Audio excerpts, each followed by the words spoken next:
ආයුබෝවන්. මට මතකයි දුවේ පුතේ අම්මේ තාත්තේ මම ඊට කලින් කිව්වා ශිෂ්‍යත්ව විභාගයේ දෙවෙනි ප්‍රශ්න පත්‍රය හරි ලේසි කියලා.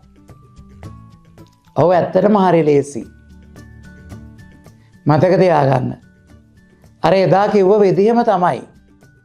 ශිෂ්‍යත්ව විභාගයේ දෙවෙනි ප්‍රශ්න පත්‍රයට ඇත්තටම ලකුණු 100ක් ගන්නත් පුළුවන්. ඒක ලොකු අභියෝගයක් නෙමෙයි. ඒක ලේසි වැඩක්. ඒ වගේම දුවේ පුතේ ශිෂ්‍යත්ව විභාගයේ දෙවෙනි ප්‍රශ්න පත්‍රයට විෂය මාලාවට පිටින් අකුරු කෑල්ලක්වත් එන්නේ නැහැ. අඩුම තරමින් පිල්ලමක්වත් එන්නේ නැහැ. දැන් ඔය ප්‍රස්තාව පිරුළු ගත්තත්, ඉංගිවැකි ගත්තත්, ආප්තෝපදේශ ගත්තත්, ගණිතයේ විෂය රෝම සංඛ්‍යා ගත්තත් එතන තියෙන්නේ 20 වෙනකම් විතරයි.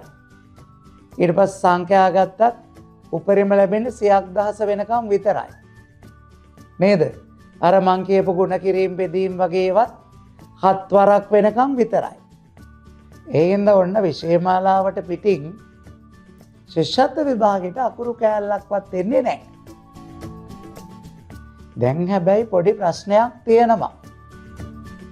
දැන් ඔය මම පහුගිය දවස්වල ලංකාව පුරා විවිධ වැඩමුළු වලට සම්බන්ධ වුණානේ. ඒ වැඩමුළු වලට සම්බන්ධ වෙනකොට අපි ඒ සම්මන්ත්‍රණ ශාලාවේදී දරුවන්ගෙන් ප්‍රශ්න අහනවා.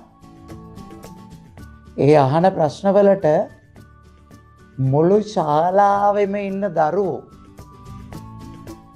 ඉතාම සාර්ථකව පිළිතුරු දෙනවා. මුළු හෝල් එක විතරක් නෙමෙයි එළියෙත් සෑහෙන දුරකට ඇහෙන්න උත්තර ලැබෙනවා.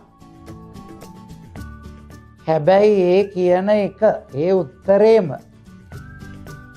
චුට්ටක් කඩදාසියක ලියන්න කියලා කියනකොට සාර්ථක වෙන්නේ අඩු පිරිසක්. මට මතකයි මං ඊයේ පෙරේදා ආණ්ඩි 7 දෙනාගේ කැඳහැලිය වගේ අනුන් රවටන්නට ගොස් අවසානයේ තමන්ම රැවටීම කියන එකට ගැලපෙන ප්‍රස්තාව පිරුළ. ඒක කියන්න කිව්වම ළමයි කෑ ගහලා උත්තර දුන්නා. හැබැයි කොලයක් අරගෙන ලියන්න කිව්වම ආණ්ඩි දයන්නට සංඥකේ නැහැ. කැඳ දයන්නට සංඥකේ නැහැ. හැලියට ලියලා තියෙන දන්තජල. අන්න එහෙනම් දරුවන් දන්න දේ හරියට ලියන්නේ නැතුව ලකුණු කපා ගන්නවා. විභාගෙදී අනේ මේ දරුවා දන්නවනි ඔය පිල්ලම වැරද්දුවට කමක් නෑනි. ඔය අකුර වැරද්දුවට කමක් නෑනි කියලා ලකුණු දෙන්නේ නෑ. මේක මේ තේරීම් විභාගයක්. දක්ෂයව තෝරන්නේ. ඉතින් එහෙම අනුකම්පාවට ලකුණු දුන්නොත් අනිත් කෙනාට ලොකු අසාධාරණයක් නේ. ඒ නිසා එහෙම ලකුණු දෙන්නේ නැහැ. ඒ හින්දා දෙමව්පියෝ වැඩිහිටියෝ මේ දවස්වල කරන්න ඕනේ වැදගත් දෙයක් තියෙනවා. මොකක්ද ඒ? ඔය දැන් විෂය මාලාවේ නිතර කියවෙන ප්‍රශ්න ඔය ප්‍රස්තාව පිරුළු වගේ ඒවා. ඉංගිවැකි වගේ ඒවා. ආප්තෝපදේශ වගේ ඒවා. මම ටිකක් උදාහරණක යුගල පද වගේ ඒවා. අපි දන්නවනේ ඒක මෙන්න මේ ටිකෙන් එන්නේ කියලා. එතකොට ඒ ටික දරුවා හරියට ලියනවද කියලා චෙක් කරලා බලන්න පුළුවන්. එයාට කොලයක් අරගෙන අපි කියන එක ලියන්න දෙන්න. එතකොට අපිට තේරුණොත් අයියෝ අඩුපාඩුවක් තියෙනවනේ කියලා හදා ගන්න පුළුවන්. නැත්තම් විභාගෙට ගියාම මොකද වෙන්නේ? ඒ ලකුණ කපා ගන්න වෙන්නේ. එතකොට කපා ගන්න ලකුණ හදා ගන්න. ඔය කියන දේ වැදගත්. ඊළඟට මේ සමහර වැඩිහිටියොත් හිතාගෙන ඉන්නවා විභාගේ පිළිතුරු ලියන්න හැමදේම දැනගෙන ඉන්න ඕනේ කියලා. නෑ. විභාගෙදි පිළිතුරු ලියන්න හැමදේම දැනගෙන ඉන්න ඕනේ නෑ. විභාගෙට පිළිතුරු ලියන්න සමහර දේවල් ඇත්තරම නොදැන හිටියත් හරි උත්තරයට යන්න පුළුවන්. නොදැනම හිටියත් හරි උත්තරයට යන්න පුළුවන්.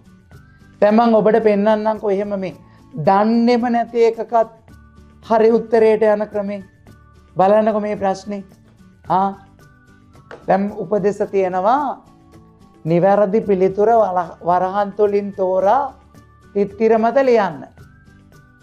මොකද්ද ප්‍රශ්නේ? උත්තම පුරුෂ ඒක වචන වර්තමාන කාල ක්‍රියාපදයකි.